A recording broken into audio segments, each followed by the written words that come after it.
Hello sa inyong lahat! Narito na naman si Mami Essie para mag-share na naman sa inyo ng isang masarap na recipe. Ngayon po ay gagawa tayo ng chicken cordon bleu balls. Pero bago tayo mag-umpisa, kung kayo ay nasa Facebook, don't forget to follow, like, and share. At kung nasa YouTube naman po, wag lang kalimutang mag-subscribe at pindutin ang bell button para lagi kayong updated sa ating mga bagong video. Ngayon, narito po ang ating mga kakailanganin sangkap. Gagamit po tayo ng 1 kilong chicken giniling. Kung wala po kayong mabiling chicken giniling, pwede po kayong bumili ng chicken breast at ipagiling nyo. 1/4 na ham. Hiniwa ko lang po ito ng medyo maliliit. Ayan, cubes. Cheese.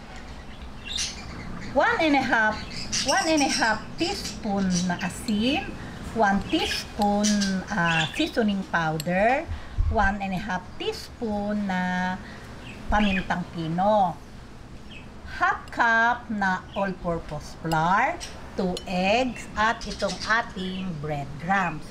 Okay, ngayon po ay timplahin na po natin ang ating chicken balls o chicken cordon bleu balls. Lagay po natin itong ham. Ayan. Lagay po natin itong mga pampalasa. Ayan. Atin po munang i-mix bago natin ilagay yung ating harina.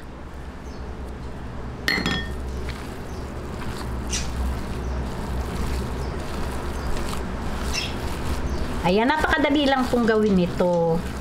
Sabay-sabay lang po. Ayan, di po ba minsan gusto natin kumain ng cordon bleu?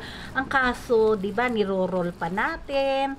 Tsaka natin to igugulong at ipiprituhin. Ngayon po, ito po yung cordon bleu balls na pinadali po. Mas madali po yung paggawa.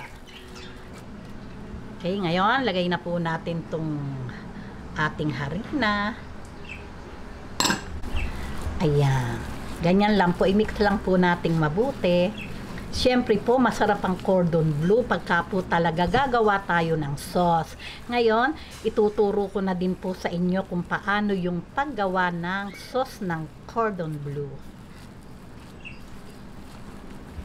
Ayan, okay na po ito. Pagka po ganitong mix na, uumpisahan na po natin yung pagbibilog.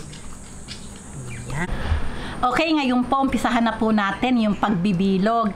Malinis po yung aking kamay. Naglagay po ako ng oil para hindi manikip. Umpisahan na po natin. Yung pong laki, nasa inyo po yon kung ganong kalaki yung gusto nyo. Dahil po syempre balls, hindi po masyadong malaki. Ayan, lalagyan natin ng cheese. Ganyan lang po. Ating bibilugin. Liligay natin sa egg. Ayan. Lagay natin sa breadcrumbs. At atin lang pong igugulong. Ayan o. Napakadali lang po ng paggawa. Ayan. Yung pong laki, siyempre po, nasa inyo na po iyon kung ganong kalaki yung inyong gusto. Ayan, ganyan lang po. Siya nga po pala, huwag nyo pong kalimutang pakishare itong ating video para po mas dumami pa yung ating mga viewers. Okay, ayan. Paulit-ulit lang po. Ganyan lang po yung ating gagawin. Ayan. Iyaano po natin. Okay, tuloy-tuloy lang po yung gawin natin hanggang sa matapos.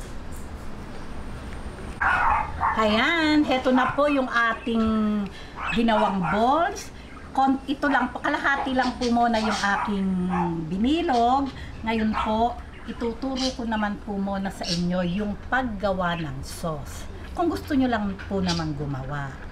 Pero syempre po, masarap po talaga. Okay? Okay, umpisahan na po natin yung paggawa ng sauce. Sa low heat lang po nakalagay yung ating apoy. Lagay po natin tong butter, mga 2 tablespoon po iyan. Ayan, medyo tunawin lang po natin.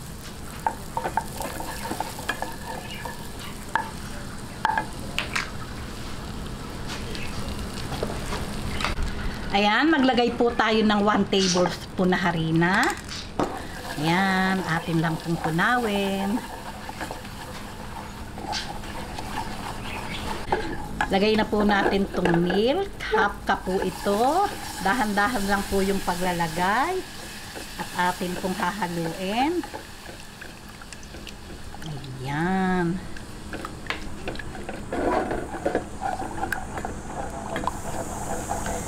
Halo lang po ng halo. Lagyan po natin ng konti lang na paminta.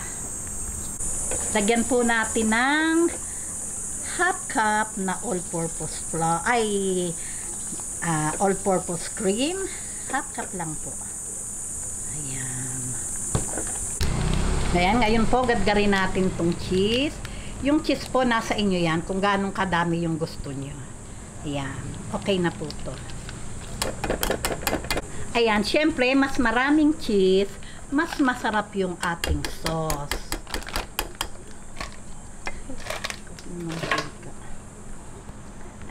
Ayan, atin lang pong haluin. Doon po sa paminta, kung meron po kayong white pepper, syempre po mas maganda para po hindi iitim yung ating white sauce. Ayan, o, ganyan lang pong kabilis. Ready na po ito, o, para sa ating sausawan. Ayan, okay na po ito. Tunaw na po yung ating cheese. Papatayin ko na po yung ating apoy. O, diba? Napakadali lang gawin.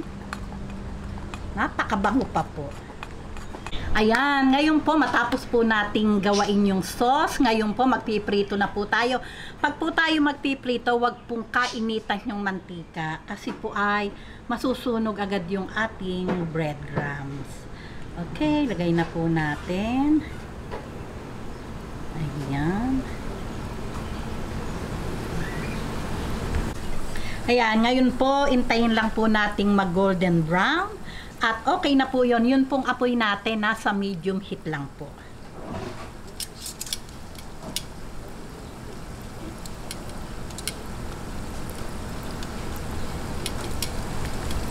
Ayan, ganitong pagka golden brown po yung ating hinahanap. Mahina lang po talaga yung apoy kasi pag malakas yung apoy, sunog po yung ating breadcrumbs, tapos hilaw naman yung ating chicken. Ayan, diba? Ganda-ganda, oh. Ayan, medium heat lang po yung ating apoy para maganda yung pagkakaluto ng ating cordon chicken balls. Ayan, ngayon po, tuloy-tuloyin lang po natin tong ating pagpiprito at syempre po, ready na po ito para sa ating pananghalian. Ayan.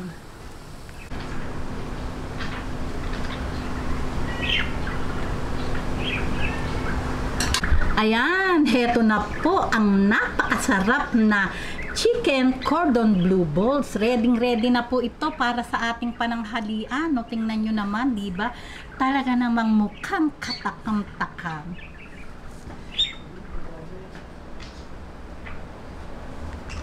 Oh, paano po? Kung nagustuhan nyo ang video na to, wag lang kalimutang mag-likes. And don't forget to share and subscribe. Gawin nyo na po siguradong magugustuhan ng inyong pamilya.